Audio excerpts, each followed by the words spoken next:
बिस्मिल्लाहिर्रहमानिर्रहीम। अस्सलाम वालेकुम dear students, how are you?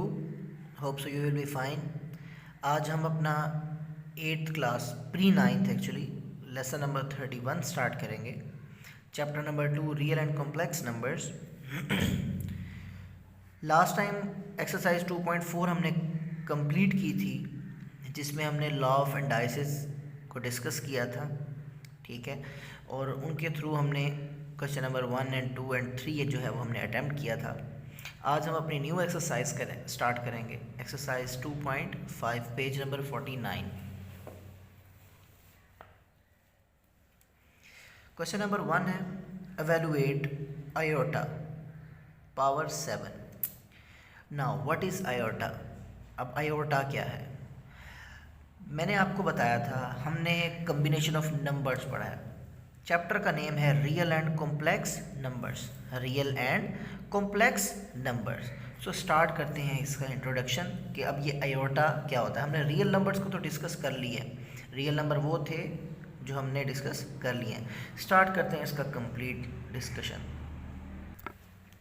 Now हमने पढ़ी थी एक रियल लाइन, एक ऐसी लाइन जिसको हमने सेपरेट किया था ज़ीरो से। वो अप्रोच कर रही थी पॉजिटिव इन्फिनिटी और नेगेटिव इन्फिनिटी को।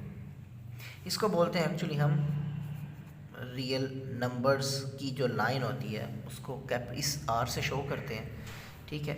इसको बोलते हैं रियल लाइन। इसको क्या शो करती है, क्या बोलते हैं? Real line. इस रियल लाइन पे हमने कौन कौन से नंबर पढ़े? इस रियल लाइन पे हमने पढ़े नेचुरल नंबर्स, ठीक है। इस रियल लाइन पे हमने पढ़े होल नंबर्स। इस रियल लाइन पे हमने पढ़े हमारे पास जो इंटीजर थे जिसको हम z से शो करते हैं, ठीक है। इस रियल लाइन पे हमने पढ़े हमारे पास जो रैशनल नंबर हैं। इसी रियल लाइन पे हमने पढ़े जो हमारे पास इर्रेशनल नंबर हैं। बेसिकली ये कम्बिनेशन है तमाम नंबर्स का, ठीक है। इनको हम क्या करते हैं, कैपिटल R से शो करते हैं कि ये तमाम नंबर्स जो होते हैं ये रियल लाइन पे मौजूद होते हैं, ठीक है बेटा जी। अब ये तमाम नंबर्स रियल लाइन पे मौजूद हैं, जिसमें हमारे पास पॉजिटिव राइट हैंड साइड पे तमाम पॉजिटिव नंबर हैं और ज़ीरो से लेफ़्ट हैंड साइड पे तमाम नेगेटिव नंबर्स हैं। ऐसे ही था। अब यहाँ पे हमारे पास नंबर्स मैंने डिस्कस किए 1 2 3 4 5 6 7 और -1 -2 -3 -4 -5 -6 अप टू सो ऑन। इस पे नेचुरल नंबर थे, इस पे होल नंबर है, ज़ीरो भी है, इस पे इंटीजर्स हैं। अब इंटीजर भी फिक्स नंबर हैं जो प्रॉपरली पॉजिटिव है और नेगेटिव नंबर है। रैशनल नंबर वो हैं जिनको पी ओवर क्यू की फॉर्म में लिख सकते हैं। फ्रैक्शनल नंबर होते हैं जो। इंटीजर नंबर वो हैं, सॉरी इर्रेशनल नंबर वो हैं जो पी ओवर क्यू की फॉर्म में नहीं लिखे जाते। अब यहाँ पे बात आ जाती है रूट्स की। स्क्वायर रूट वाले नंबर भी यहाँ पे हमारे पास एग्जिस्ट करते हैं, जिस तरह स्क्वायर रूट 2 है, स्क्वायर रूट 3 है, स्क्वायर रूट 15 है, जो परफेक्ट स्क्वायर नहीं है।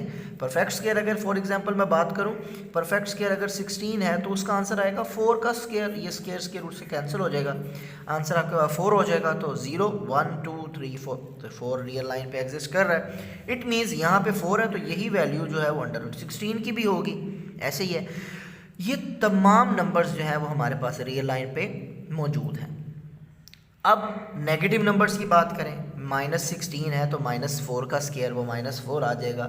ये -1 है, -2 -3 -4, हम यहाँ पे लिख सकते हैं -16 जो है वो आ सकता है हमारे पास। सॉरी, ये नहीं आएगा हमारे पास ये तमाम नंबर। अब वो नंबर जो अंडर रूट में तो हों लेकिन किस में हों, माइनस में हों।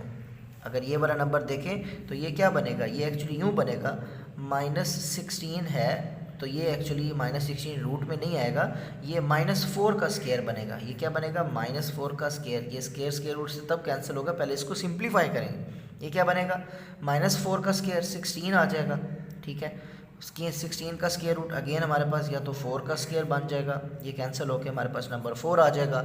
या फिर हम यूँ कर लेंगे इसको कि -4 का जो अगर स्क्वायर किया तो स्क्वायर स्क्वायर रूट से कैंसिल कर दिया, हमारे पास -4 आंसर बच गया, ठीक है। सो कुछ नंबर्स ऐसे हैं जो हमारे पास प्रॉपर परफेक्ट स्क्वायर नहीं है बट वो स्क्वायर रूट में मौजूद होते हैं with respect to negative number. Suppose -1 -2 -3 square root -4 square root. तो ये नंबर्स जो नेगेटिव होते हैं और रूट में एग्जिस्ट करते हैं, स्क्वायर रूट में, उन नंबर्स के लिए हमारे पास मैथमेटिक्स में कोई सोल्यूशन नहीं है। उन नंबर्स के लिए हमारे पास मैथमेटिक्स में कोई सोल्यूशन नहीं है, ठीक है। यहाँ पे मैथमेटिक्स जो है वो आपको अनडिफाइंड सोल्यूशन देती है कि ये सोल्यूशन एग्जिस्ट नहीं करता। तो जो हमारे पास साइंटिस्ट थे, उन्होंने, मैथमेटिशियंस थे, उन्होंने क्या किया, उन्होंने -1 एक ऐसा नंबर है जिसको हम मल्टीप्लिकेटिव आइडेंटिटी भी बोलते हैं, ठीक है, क्योंकि 1 हमारे पास एक ऐसा नंबर है जिसको मल्टीप्लिकेटिव आइडेंटिटी बोलते हैं हम, ठीक है। सो अगर -1 आ जाता है हमारे पास किसी भी ब्रैकेट में, तो उन्होंने क्या किया, उन्होंने इसके लिए एक स्पेसिफिक टर्म बना ली। -1 के लिए उन्होंने क्या यूज़ किया, एक सिंबल यूज़ किया जिसको हम नाम देते हैं आयोटा, ठीक है। -1 स्क्वायर रूट के लिए उन्होंने एक सिंबल इंट्रोड्यूस करवाया, उसको बोलते हैं आयोटा, उसको आई से लिखते हैं, ठीक है। इसके साथ कोई भी नंबर है हमारे पास, सपोज -4 आ जाता है अंडर रूट में, फिर हम इसको क्या कर सकते हैं, इसको लिख सकते हैं -1 मल्टीप्लाई बाय 4, ये सेपरेट हो जाएगा, -1 सेपरेट कर लेंगे, मल्टीप्लाई बाय 4 को सेपरेट कर लेंगे। ये प्रॉपर्टी है आपके पास अंडर रूट की विद रिस्पेक्ट टू मल्टीप्लिकेशन। आप क्या करते हैं, इन नंबर्स को डिस्ट्रीब्यूट कर सकते हैं, डिफरेंट मतलब कि सेपरेट कर सकते हैं। -1 जो अंडर रूट के साथ है, वो मैंने अभी आपको बताया, इसको हम क्या सपोज कर सकते हैं, इसको आयोटा सपोज कर सकते हैं, ठीक है। इसके लिए उन्होंने इंट्रोड्यूस की थी टर्म आयोटा, ये आई आ जाएगी, इसको मल्टीप्लाई कर देंगे किसके साथ। अब देखो कि जो कॉम्प्लेक्स नंबर, जो कॉम्प्लेक्स टर्म थी, हमने क्या कर दिया, उसको सेपरेट कर दिया और रियल टर्म को सेपरेट कर दिए। इसका कंबाइंड सोल्यूशन तो नहीं था, लेकिन हमने क्या किया, रियल टर्म सेपरेट कर दी और कॉम्प्लेक्स टर्म जो थी वो सेपरेट कर दी -1 के साथ। ये नंबर क्या बन जाएगा, ये बन जाएगा 2 का स्क्वायर रूट, ये कैंसिल हो जाएगा, सो ये बन जाएगा 2 आयोटा।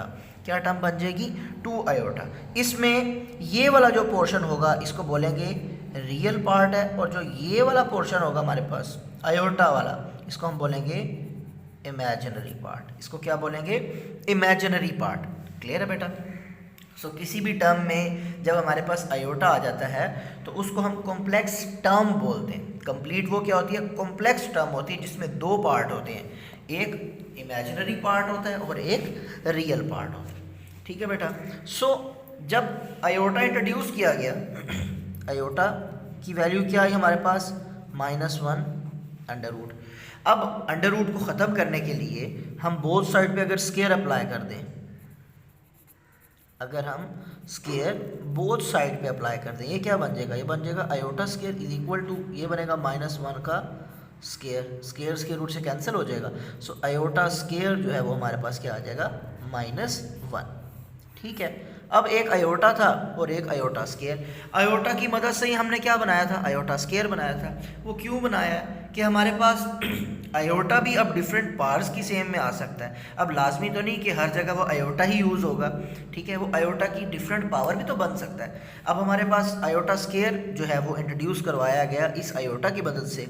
आयोटा स्क्वायर क्या है हमारे पास, -1। सो जितनी भी हमारे पास अब आयोटा की पावर हो उसको सिंप्लीफाई करने के लिए हम जो है वो in term of iota square उन नंबर्स को डिस्ट्रीब्यूट करेंगे, या डिस्टिंक्शन जो है उनकी in term of iota square ही रखेंगे ताकि हम उसकी मैक्सिमम पावर को अप्रोच कर सकें। स्टार्ट करते हैं क्वेश्चन नंबर 1, इसका पार्ट नंबर 1। पार्ट नंबर 1 है आयोटा की पावर 7। तो देखें, हमने, आप यहाँ पे बता दें, iota is equal to square root -1। Now iota square is equal to -1। Iota जो है वो स्क्वायर रूट ऑफ -1 के इक्वल है और आयोटा स्क्वायर किसके इक्वल है, -1 के, ठीक है। अब ये हमारे पास एक रियल नंबर बन जाता है। अब आयोटा की पावर 7 है, हम इसको पहले आयोटा स्क्वायर की फॉर्म में लिखेंगे। आयोटा स्क्वायर क्योंकि हमारे पास आयोटा स्क्वायर की जो वैल्यू है वो रियल नंबर है, कोई ना कोई रियल वैल्यू आ जाती है। आयोटा की कोई रियल वैल्यू नहीं है, इसलिए हम क्या करेंगे, आयोटा स्क्वायर की किसी न किसी पावर में कन्वर्ट करेंगे। अब 7 में से अगर मैं आपसे कहूँ कि 2 का मैक्सिमम प्रोडक्ट सेपरेट कर लें, तो 2 का maximum product with respect to 7 क्या बनेगा, 2 1 ज़ा 2, 2 2 ज़ा 4, 2 3 ज़ा 6, 2 4 ज़ा 8। 8 जो है वो 7 से एक्सीड कर गया, इसलिए 2 पावर 3, 2 3 ज़ा 6 जो है वो हम इकट्ठा कर लेंगे, सेपरेट कर लेंगे, और जो एक टर्म बच जाएगी वो बच जाएगी आयोटा की पावर 1, बिकॉज 3 2 ज़ा 6, 6 ये हो जाएगी डॉट आयोटा 1। डॉट का मतलब है हमारे पास प्रोडक्ट, मल्टीप्लाई, ठीक है। सो ये क्या बन जाएगा हमारे पास, आयोटा की पावर 6 डॉट आयोटा की पावर 1 इन multiplication basis same power add, यही प्रॉपर्टी पढ़ के आया ना लॉ ऑफ इंडाइसिस में आप। तो ये क्या था, 3 2 6 एंड 1 7 ही बनती है ना पावर।